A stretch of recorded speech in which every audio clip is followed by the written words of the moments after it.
Una vedette que hacía reír a todo un país con solo entrar a escena. Un marido que decía amarla más que a su propia vida. Y una madrugada de 1978 en la que los vecinos escucharon algo que nunca pudieron olvidar. Lo que pasó esa noche en ese departamento de Buenos Aires todavía genera preguntas que la justicia argentina nunca terminó de responder del todo. Porque hay algo en esta historia que no cierra, algo que quedó suspendido entre la versión oficial y lo que realmente ocurrió detrás de esa puerta. Quédate hasta el final, porque hay un detalle en el expediente judicial que muy pocos conocen y que cambia por completo la forma de entender lo que le pasó a Nélida Lobato. Nélida Lobato nació en Buenos Aires en 1943, en el barrio de Boedo, en una familia de clase trabajadora que jamás imaginó que esa nena terminaría siendo una de las vedettes más queridas de la Argentina. Su padre era guarda de tranvía, un hombre serio, de pocas palabras, que trabajaba turnos larguísimos para que en la casa no faltara nada. Su madre cosía para afuera, tomaba arreglos de vecinas y de algún que otro taller textil de la zona, y entre las dos changas apenas alcanzaba para vivir con dignidad en un conventillo remodelado donde compartían patio con otras 4 familias.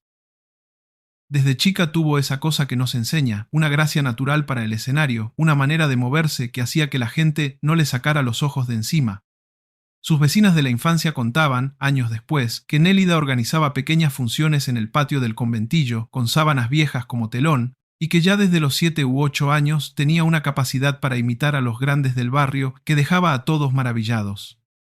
Su madre, al principio, no veía con buenos ojos esa vocación tan temprana por el espectáculo, un ambiente que en esa época se consideraba poco decente para una nena de familia trabajadora. Pero Nélida insistió, con una tosudez que la acompañaría toda su vida.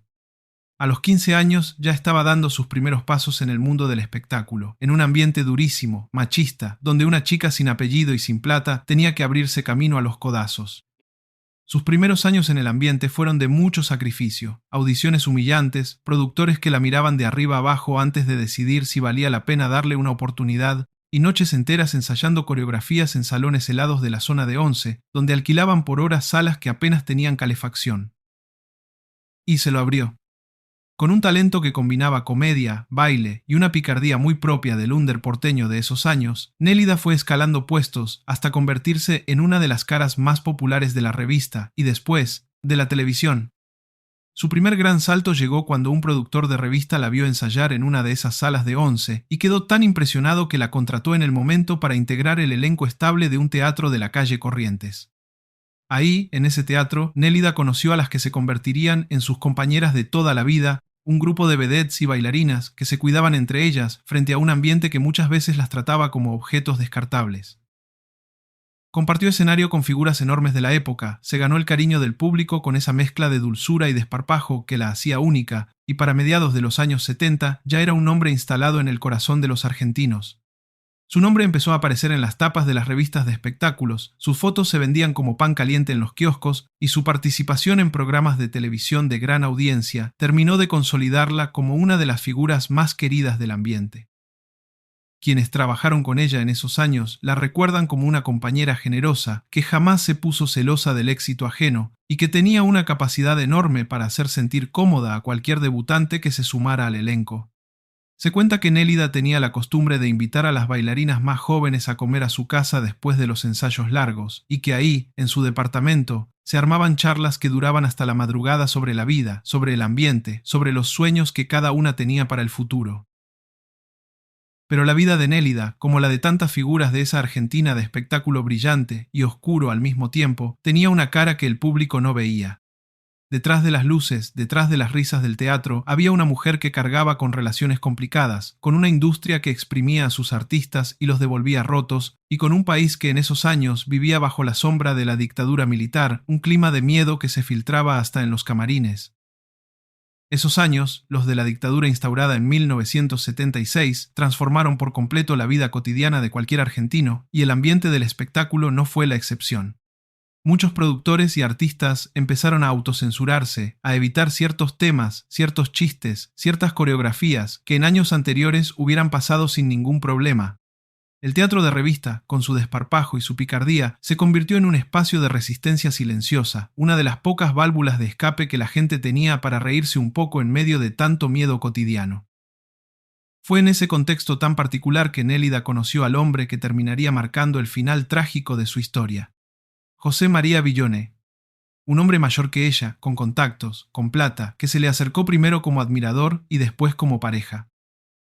Villone se movía en círculos empresariales vinculados a la construcción y las finanzas, un ambiente que en esa época, bajo el régimen militar, mantenía vínculos estrechos con distintos sectores del poder económico y hasta político del momento. Empezó apareciendo en camarines con flores, con invitaciones a comer en los restaurantes más exclusivos de Buenos Aires, con un despliegue de atenciones que muchas de las compañeras de Nélida describieron después como excesivo desde el primer día. Al principio todo parecía sacado de un cuento, regalos, salidas, una relación que desde afuera se veía como un cuento de hadas para una vedette que se merecía, después de tanto laburo, un poco de estabilidad. Nélida, que hasta ese momento había tenido relaciones breves y complicadas, propias de la vida errante del ambiente del espectáculo, encontró en Villone algo que parecía, al menos en un principio, más sólido. Un hombre que le ofrecía seguridad económica, que hablaba de futuro, de una casa propia, de dejar atrás la incertidumbre constante de vivir de cachet en cachet. Pero las que la conocían de cerca empezaron a notar algo raro. Nélida se volvió más reservada. Cancelaba compromisos de un día para el otro. Y en más de una ocasión, algunas compañeras de elenco juraron haberla visto llegar al teatro con la mirada perdida, como si algo la estuviera consumiendo por dentro. Una de sus compañeras más cercanas de esos últimos meses, entrevistada muchísimos años después para un programa de investigación periodística, contó que Nélida había empezado a mostrarse esquiva, incluso con sus amigas de siempre, algo totalmente atípico en ella, que siempre había sido la primera en organizar juntadas y en preguntar por la vida de cada una. Esa misma compañera recordó que, en los ensayos de esas últimas semanas, Nélida llegaba con moretones que justificaba con excusas poco convincentes, un golpe contra una puerta, una caída en la escalera de su edificio, explicaciones que en su momento nadie se animó a cuestionar demasiado, pero que con el diario del lunes tomaron un significado completamente distinto. Nadie preguntaba demasiado. Era otra época, un momento en el que la vida privada de una mujer, sobre todo si era una figura pública, se consideraba territorio prohibido para meterse. Y así, mientras Nélida seguía subiéndose a los escenarios y sonriendo para las cámaras, algo se estaba gestando puertas adentro que nadie quiso ver a tiempo. La madrugada del 24 de octubre de 1978 cambió todo para siempre. Los vecinos del edificio donde vivía Nélida contaron después, ante la justicia, que escucharon gritos, después un silencio pesado y finalmente un disparo que rompió la calma de esa noche porteña. Nadie se animó a salir enseguida. El miedo de la época, el toque de queda no oficial que imponía el terror de esos años, hacía que la gente prefiriera quedarse encerrada antes que averiguar qué pasaba del otro lado de la pared. Uno de los vecinos, que declaró en el proceso judicial, bajo reserva de identidad, por temor a represalias, contó que había escuchado la voz de Nélida gritando algo que no pudo distinguir con claridad, seguido de un golpe fuerte contra el piso, como si algo o alguien hubiera caído. Después, silencio. Y minutos más tarde, el disparo. Cuando finalmente la policía llegó al departamento, encontró la escena que ningún vecino hubiera querido imaginar. Nélida Lobato, la vedette que hacía reír a medio país, estaba muerta, con una herida de bala que no dejaba dudas sobre lo que había pasado. Tenía 35 años. La primera versión que trascendió fue la de un confuso episodio doméstico. Villone, su pareja, quedó detenido esa misma madrugada, y en las horas siguientes empezó a circular una explicación que, para muchos, nunca terminó de cerrar del todo. Según esa primera versión, se habría tratado de un altercado que escaló de manera trágica, un arma que estaba en la casa, una discusión que se fue de las manos. Villone sostuvo en un primer momento que el disparo había sido un accidente, que el arma se había disparado mientras él trataba de guardarla, que jamás había tenido intención de lastimarla. Contó, en su primera declaración, que ambos habían estado discutiendo por un tema de dinero, que él había ido a buscar el arma para guardarla en un cajón, alejarla de la discusión, y que en ese movimiento se le había escapado el disparo. Pero los peritos que analizaron la escena encontraron detalles que no cuadraban con esa versión. La distancia del disparo, la posición del cuerpo, la trayectoria de la bala.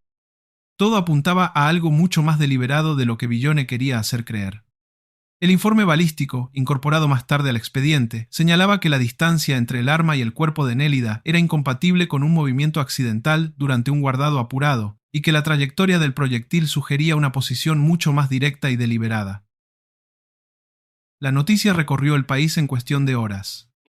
Los diarios de la mañana ya tenían la tapa lista: una de las vedettes más queridas de la Argentina, asesinada en su propio departamento, presuntamente a manos del hombre que decía amarla. El teatro donde trabajaba tuvo que cancelar funciones. Sus compañeros de elenco, en shock, apenas podían dar declaraciones coherentes a la prensa, que se agolpaba en la puerta del teatro buscando algo, lo que sea, para llenar la nota del día. Y ahí es donde la historia empieza a torcerse hacia un lugar todavía más oscuro. Porque a medida que la investigación avanzaba, empezaron a aparecer testimonios de personas cercanas a Nélida que hablaban de una relación mucho más tensa de lo que la imagen pública dejaba entrever. Se habló de discusiones fuertes en los meses previos. Se habló de una posible intención de Nélida de terminar la relación. Y se habló también de un tema de dinero que hasta el día de hoy sigue siendo motivo de especulación entre quienes conocen el caso a fondo. Algunos allegados a la vedette sostuvieron, en su momento, que Nélida había heredado una suma importante de dinero producto de su éxito en el espectáculo y que en las semanas previas a su muerte había manifestado la intención de rehacer su testamento. Ese dato, que en su momento no tuvo demasiada repercusión mediática, para algunos investigadores del caso resultó clave a la hora de entender el móvil real detrás de esa noche fatídica. Según esta línea de investigación, Villon habría figurado como beneficiario de parte de ese patrimonio en un testamento anterior, y la intención de Nélida de modificarlo podría haber sido, para algunos fiscales que analizaron el caso, un motivo económico concreto detrás de la tragedia. Villone, durante el proceso judicial, mantuvo siempre la versión del accidente. Su defensa insistió en que se trataba de una tragedia doméstica, un hecho fortuito, y apeló a la buena imagen pública que el hombre había construido en los años previos a la muerte de Nélida. Presentaron testigos que hablaban de él como un hombre correcto, generoso, incapaz de una violencia semejante, y trataron de instalar la idea de que la relación entre ambos, más allá de alguna discusión normal de pareja, había sido siempre armoniosa. Pero la fiscalía tenía una lectura muy distinta de los hechos, y presentó pruebas que, según sostuvieron en el juicio, demostraban que el disparo no pudo haber sido accidental. Se incorporaron testimonios de vecinos que hablaban de discusiones frecuentes en los meses previos, informes médicos de guardias anteriores, donde Nélida había sido atendida por lesiones que en su momento se atribuyeron a caídas, y el ya mencionado informe balístico que contradecía la versión de la defensa. El juicio se extendió durante meses. Fue mediático, fue seguido de cerca por una sociedad argentina que, en pleno proceso militar, encontraba en este tipo de casos una vía de escape para hablar de algo que no fuera la represión, la censura, el miedo cotidiano. La imagen de Nélida, sonriente, llena de vida, contrastaba de una manera brutal con las fotos del expediente judicial que se filtraban a la prensa. Durante las audiencias, declararon decenas de testigos, compañeras de elenco, vecinos del edificio, empleados del teatro donde trabajaba e incluso algunos familiares de Villone que, en un giro que sorprendió a todos, aportaron testimonios que complicaban aún más la versión de la defensa. Uno de esos familiares llegó a declarar que Villone, en reuniones familiares previas a la muerte de Nélida, había mencionado en más de una ocasión sentirse cansado de que ella quisiera manejar su propia vida, una frase que la fiscalía utilizó como un indicio más del control que el hombre ejercía sobre la vedette. Finalmente, Villone fue condenado. La justicia consideró que existían pruebas suficientes para descartar la hipótesis del accidente, y la condena marcó, al menos en el plano judicial, un cierre para el caso. La pena impuesta, sin embargo, generó polémica en su momento, ya que muchos consideraron que resultaba benévola en relación a la gravedad de los hechos probados durante el juicio. Pero para muchos de los que siguieron la historia de cerca, ese cierre judicial nunca significó un cierre real. Porque quedaron preguntas dando vueltas durante décadas. ¿Hubo alguien más involucrado en esa noche? ¿El tema del dinero fue realmente el motivo central o hubo algo más? ¿Por qué algunos testigos clave cambiaron sus declaraciones entre la instrucción del caso y el juicio oral? Con el paso de los años, distintos periodistas especializados en crónica policial retomaron el caso de Nélida Lobato para intentar reconstruir, con nuevos testimonios y documentos, lo que realmente había pasado esa madrugada de octubre. Y ahí empezaron a aparecer los datos que hoy, muchos años después, siguen alimentando la teoría de que la versión oficial no contó toda la verdad. Uno de los puntos que más llamó la atención de los investigadores que revisaron el caso años después fue la actuación de la policía en las primeras horas posteriores al hecho. Se habló de demoras en el peritaje de la escena, de elementos que no fueron correctamente resguardados y de una carátula inicial que, según algunos abogados que analizaron el expediente, parecía estar redactada para favorecer la hipótesis del accidente antes incluso de que se hicieran los estudios balísticos correspondientes. Este tipo de irregularidades no eran, lamentablemente, algo excepcional en la Argentina de la dictadura. Eran años en los que las instituciones judiciales y policiales funcionaban bajo una lógica de opacidad total, donde ciertos casos con figuras públicas de por medio podían recibir un tratamiento distinto según los contactos o el poder económico de los involucrados. Y ahí aparece otro dato que muy pocas producciones sobre el caso mencionan. Villon tenía vínculos con sectores de poder económico de la época, vínculos que, según se especuló en su momento, podrían haber influido en cómo se manejó la investigación en sus primeras etapas. No hay pruebas concluyentes sobre esto, pero es un dato que quedó dando vueltas en el ambiente periodístico durante años, y que nunca se terminó de confirmar ni de descartar del todo. Mientras tanto, la familia de Nélida quedó devastada, no solo por la pérdida, sino por la sensación de que la justicia, aunque terminó condenando a Villone, nunca llegó a esclarecer completamente lo que había pasado esa noche. Su madre, en distintas entrevistas que dio en los años posteriores, sostuvo siempre que su hija había manifestado miedo en las semanas previas a su muerte, miedo que, según ella, nadie tomó lo suficientemente en serio. En una de esas entrevistas, dada varios años después de la tragedia, la madre de Nélida contó que su hija la había llamado por teléfono apenas unos días antes de morir y que en esa llamada, con la voz quebrada, le había dicho textualmente que tenía miedo de lo que Villone podía hacer si ella lo dejaba. Ese testimonio, que nunca fue incorporado formalmente al expediente judicial por tratarse de un relato de oídas sin registro directo, quedó sin embargo grabado en la memoria colectiva de quienes siguieron el caso, como una de las pruebas más contundentes, aunque informales, de que Nélida sabía que su vida corría peligro. Ese testimonio, el de una madre que perdió a su hija de la manera más violenta posible, es uno de los elementos más desgarradores de toda esta historia. Porque plantea una pregunta que sigue resonando hoy, más de 4 décadas después. ¿Cuántas mujeres, en esa época y en la actual, expresan miedo antes de que sea demasiado tarde? ¿Y cuántas veces ese miedo es minimizado por el entorno? Con el correr de los años, la figura de Nélida Lobato fue quedando un poco relegada en la memoria colectiva, eclipsada por otros casos mediáticos, por la vorágine de la propia historia argentina, que en las décadas siguientes tuvo que atravesar el regreso a la democracia, crisis económicas y una renovación completa del mundo del espectáculo. Pero para quienes la conocieron, para quienes compartieron escenario con ella, Nélida nunca dejó de ser esa chica de sonrisa enorme que se ganó al público a pura garra y cuya vida terminó de la manera más injusta posible. Algunos de sus compañeros de elenco, ya en el ocaso de sus propias carreras, se animaron con el tiempo a hablar del tema, algo que durante mucho tiempo evitaron por respeto, por miedo o simplemente porque el dolor era demasiado grande. Y en esas entrevistas tardías aparecieron detalles que humanizaron todavía más la figura de Nélida, su generosidad con los compañeros más jóvenes de elenco, su costumbre de quedarse después de los ensayos para ayudar a quien lo necesitara, su forma de encarar cada función como si fuera la primera vez que subía a un escenario. Nada de eso apareció en las tapas de los diarios de 1978. Lo que apareció fue el morbo, la manera en que se detalló hasta el hartazgo cada elemento macabro de la escena del crimen, sin ningún tipo de respeto por la memoria de una mujer que, hasta ese momento, solo había dado alegría a la gente. Algunas de las publicaciones de la época llegaron a reproducir detalles del informe forense con una crudeza que hoy sería impensable, y que en su momento generó un enorme dolor en la familia de Nélida, que se vio obligada a leer en los kioscos de diarios los detalles más íntimos y dolorosos de la muerte de su hija. Hoy, con la distancia que dan los años, muchos analistas de crónica policial coinciden en que el caso de Nélida Lobato debería leerse también como un espejo de una época. Una Argentina donde la violencia contra las mujeres no tenía ni siquiera nombre en el lenguaje público, donde no existía la palabra femicidio, donde una mujer que expresaba miedo por su pareja no tenía prácticamente ningún canal institucional al cual recurrir. En ese sentido, la historia de Nélida no es solamente la historia de una vedette asesinada, es la historia de un país que todavía estaba muy lejos de poder nombrar correctamente este tipo de violencias. Hay un dato final, poco conocido, que muchos de los que investigaron el caso consideran clave para entender la dimensión real de lo que pasó esa noche.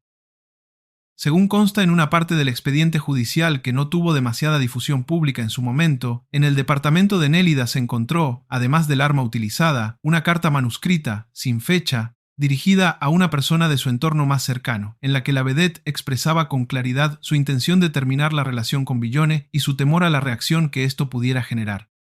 Esa carta fue incorporada al expediente, pero durante el juicio tuvo un peso mucho menor del que, según muchos abogados que revisaron el caso años después, debería haber tenido.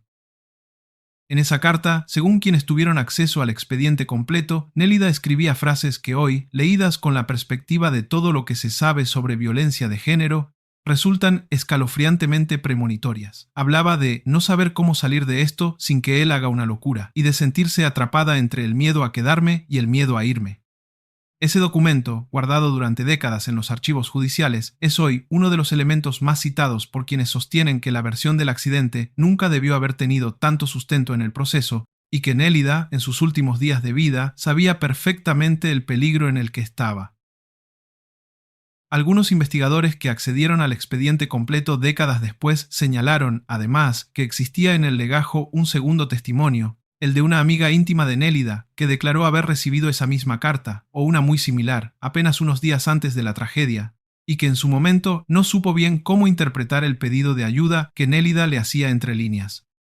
Esa amiga, entrevistada muchos años después, ya con la carga del arrepentimiento sobre sus hombros, contó que jamás se perdonó no haber actuado con más urgencia frente a esas señales, un sentimiento que, lamentablemente, se repite hasta el día de hoy en muchísimos casos similares.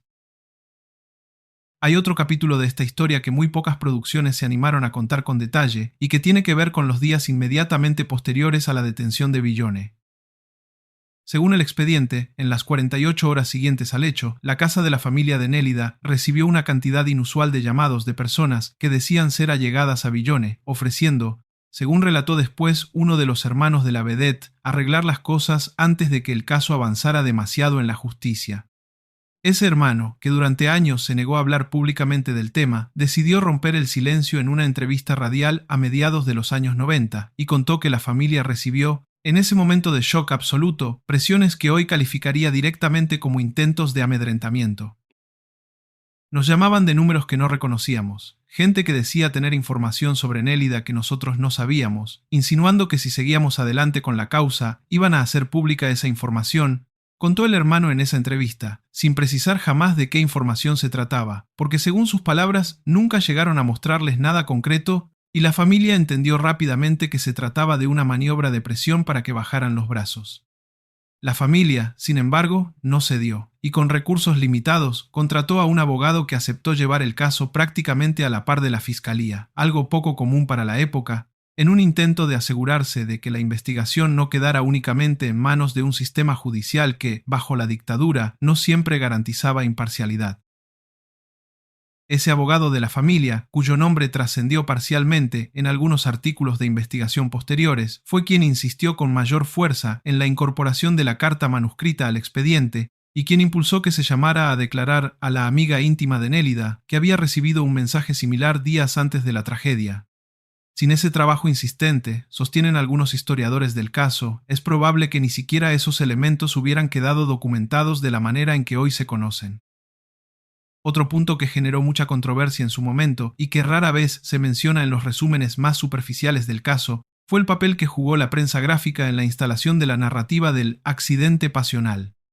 Varios de los principales diarios de espectáculos de la época, en las primeras 48 horas posteriores al hecho, publicaron notas que directamente daban por sentada la versión de Villone, con titulares que hablaban de una tragedia del amor y de un final fatal de una discusión de pareja, mucho antes de que la fiscalía tuviera siquiera los primeros resultados de la pericia balística. Esa instalación mediática temprana, sostienen algunos investigadores de medios que analizaron el caso décadas después, condicionó de alguna manera la percepción pública del hecho durante meses y hasta pudo haber influido indirectamente en cómo se manejó parte de la instrucción judicial en sus primeras etapas. Para cuando la fiscalía empezó a presentar pruebas que contradecían esa narrativa inicial, gran parte de la opinión pública ya había asimilado la idea de que se trataba de un trágico accidente y no de algo más deliberado, lo que generó, según distintos cronistas de la época, una sensación extendida de incredulidad cuando finalmente se conoció la condena. Vale la pena también detenerse en la figura de Villone después del juicio. Cumplida su condena, el hombre se mudó del país durante varios años, primero a Uruguay y después, según distintas versiones nunca confirmadas del todo, a algún país de Europa donde tenía vínculos comerciales previos. Nunca volvió a dar una entrevista pública sobre el caso, y las pocas veces que algún periodista logró ubicarlo telefónicamente, Se limitó a decir que ya pagó lo que la justicia dictaminó y que no tenía nada más para agregar. Esa negativa sistemática a hablar, sostenida durante más de 4 décadas, es interpretada por algunos analistas del caso de dos maneras completamente distintas. Para unos, es la actitud lógica de un hombre que ya cumplió su condena y simplemente quiere pasar página. Para otros, es la conducta típica de alguien que sabe que la versión completa de lo ocurrido esa noche nunca terminó de salir a la luz y que prefiere el silencio antes que arriesgarse a contradicciones que puedan reabrir viejas heridas legales. Un dato adicional, revelado recién en una investigación periodística de los años 2010, agrega todavía más densidad a este entramado. Según esa investigación, basada en archivos judiciales desclasificados parcialmente, existió durante el proceso un segundo llamado a indagatoria a una persona cercana al círculo de Villone, un socio comercial que en su momento fue mencionado como posible testigo de las tensiones económicas entre la pareja, pero cuya declaración final terminó siendo mucho más tibia de lo que la fiscalía esperaba. Ese socio, según la misma investigación, mantenía vínculos comerciales activos con Villone incluso después de la condena, un dato que para muchos resulta como mínimo llamativo. Toda esta acumulación de zonas grises, de testimonios que no terminan de encajar del todo, de presiones que la familia denunció públicamente años después, es lo que convirtió al caso de Nélida Lobato en uno de esos expedientes que, aunque formalmente cerrados por la justicia, siguen generando preguntas entre quienes se dedican a estudiar la crónica policial argentina de la segunda mitad del siglo XX. Y quizás esa sea, en definitiva, la manera más honesta de cerrar esta historia, no con una respuesta definitiva sobre todo lo que pasó esa noche de octubre de 1978, sino con el reconocimiento de que hay zonas de esta historia que probablemente nunca terminen de esclarecerse del todo, y que la memoria de Nélida Lobato merece ser recordada tanto por su enorme talento como por las preguntas incómodas que su muerte todavía sigue planteando. Nélida Lobato murió a los 35 años, en la plenitud de su carrera, dejando una huella imborrable en la historia del espectáculo argentino y una herida que, para su familia, nunca terminó de cerrar del todo. Su nombre, con el tiempo, quedó asociado a una de las tragedias más silenciadas del ambiente artístico de los años 70, un recordatorio doloroso de que detrás de las luces del escenario siempre puede esconderse una historia de la que nadie quiere hablar hasta que ya es demasiado tarde. Con el paso de las décadas, algunas organizaciones dedicadas a la lucha contra la violencia de género empezaron a mencionar el caso de Nélida Lobato como uno de los antecedentes históricos importantes para entender la evolución de estas problemáticas en la Argentina, un caso que, de haber ocurrido en la actualidad, probablemente hubiera tenido un tratamiento judicial y mediático completamente distinto, con muchas más herramientas de protección disponibles para una mujer en la situación que atravesaba Nélida en sus últimos meses de vida. Su legado artístico, por suerte, sí logró sobrevivir al paso del tiempo.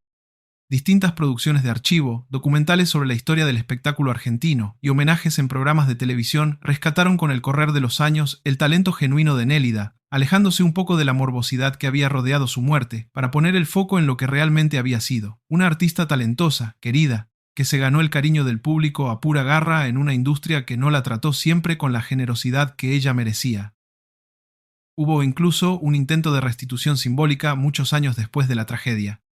A comienzos de los 2000, un pequeño teatro de la calle Corrientes, uno de los que había sido escenario de sus primeros grandes éxitos, organizó una función especial en su memoria, con la participación de algunas de las pocas compañeras de elenco que todavía seguían en actividad.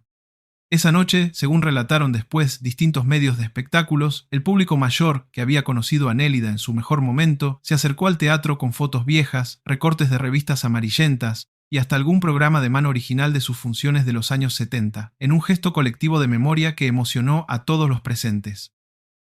Una de sus compañeras de elenco, ya con más de 80 años, tomó el micrófono al final de esa función y dijo unas palabras que quedaron grabadas en la memoria de quienes estuvieron presentes esa noche. A Nélida se la llevaron de la peor manera posible, pero nunca se llevaron lo que ella nos enseñó a todas, que una mujer del espectáculo también tiene derecho a soñar con una vida tranquila, y que ese derecho hay que defenderlo, cueste lo que cueste. Esa frase, repetida después en distintas notas periodísticas sobre el evento, resume de alguna manera el sentido que muchas de sus compañeras le dieron, con el tiempo, a la memoria de Nélida, no solamente la de una víctima, sino la de una mujer que, con su propia historia, terminó abriendo una conversación que la Argentina todavía necesitaba dar. Hoy, cuando se investiga su caso desde una perspectiva actualizada, con todo lo que se sabe sobre los ciclos de la violencia de género, sobre las señales de alerta que muchas veces se minimizan hasta que es demasiado tarde, la historia de Nélida Lobato funciona casi como un manual trágico de todo lo que no se debería repetir. El miedo silenciado, las lesiones justificadas con excusas poco creíbles, la carta de auxilio que llegó a manos equivocadas o que no fue tomada con la urgencia necesaria. Todos esos elementos, lamentablemente, siguen apareciendo hoy en día en casos similares, 4 décadas después de aquella madrugada de octubre. Por eso, más allá del misterio judicial, que todavía envuelve algunos aspectos puntuales del caso, la historia de Nélida Lobato interpela también al presente como un recordatorio doloroso de que hay señales que no se deben minimizar jamás, y de que detrás de cada mujer que expresa miedo hay una vida entera en juego. Si esta historia te tocó de alguna manera, contanos en los comentarios qué es lo que más te impactó de todo lo que te contamos hoy. Y si querés que sigamos destapando las historias ocultas que la Argentina del espectáculo trató de tapar durante años, suscríbete al canal porque en el próximo video vamos a contarte una historia que también va a dejarte sin palabras.